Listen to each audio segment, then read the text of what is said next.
মুন্সিগঞ্জের শ্রীনগর ও লৌহজং উপজেলায় টিন এবং কাঠ দিয়ে তৈরি হচ্ছে আকর্ষণীয় নকশার ঘর। প্রায় 50 বছর ধরে এই অঞ্চলে ঘর তৈরির কারখানা গড়ে উঠেছে, যেখানে টিন ও কাঠ দিয়ে 1 থেকে 3 তলা পর্যন্ত ঘর নির্মাণ করা হয়। বর্তমানে এখানে কটেজ জাতীয় ঘরও নির্মিত হচ্ছে, যা ভিন্ন মাত্রা দিয়েছে রঙিন টালি টিন দিয়ে। এর ফলে ঘরের সৌন্দর্য বৃদ্ধি পেয়েছে এবং এটি আরো আকর্ষণীয় হয়ে উঠেছে। শ্রীনগর উপজেলার কামারগাঁও, বটতলা এবং লৌহজংয়ের ঘোরদৌড় এলাকায় ঐতিহ্যবাহী বিক্রমপুরের কাঠের ঘর নির্মিত হচ্ছে। বর্তমানে এই ঘরগুলোর মধ্যে এমন কটেজও তৈরি হচ্ছে যা এসি বসিয়ে পাকা ভবনের মতো ঠান্ডা করা সম্ভব। এছাড়া ঘরগুলোতে পর্যাপ্ত আলো বাতাস প্রবাহিত হওয়ার ব্যবস্থা রয়েছে। একটি ঘর সহজেই ভেঙে অন্য স্থানে স্থানান্তরিত করা সম্ভব হয়। এই ধরনের ঘরের চাহিদা দিন দিন বাড়ছে।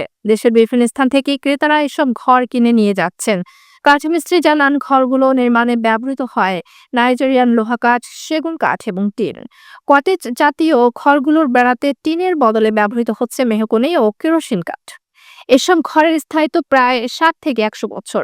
বাজারে এসব ঘর বিক্রি হয় 2 থেকে 15 লাখ টাকার মধ্যে।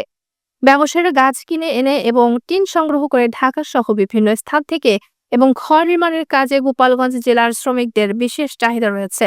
বর্তমানে গোপালগঞ্জের 1000-এরও বেশি শ্রমিক এ কাজে জড়িত। ঘর তৈরির কারিগর রফিকুল ইসলাম বলেন, এই ঘরগুলো তৈরির জন্য ঠিকাদার চুক্তি নিয়ে কাজ করি। একদিন কাজ করলে 700 টাকা দেওয়া হয়। অভিজ্ঞ কারিগররা প্রতিদিন 800 থেকে 1000 টাকা পান। ঘর ব্যবসায়ী শহীদ বলেন, এই ঘরগুলো মূলত ইউরোপীয় বাড়ির ক্যাটালগের আদলে তৈরি করা হয়, যা দেশের বিভিন্ন স্থান থেকে ক্রেতাদের কাছে জনপ্রিয় হয়ে উঠেছে।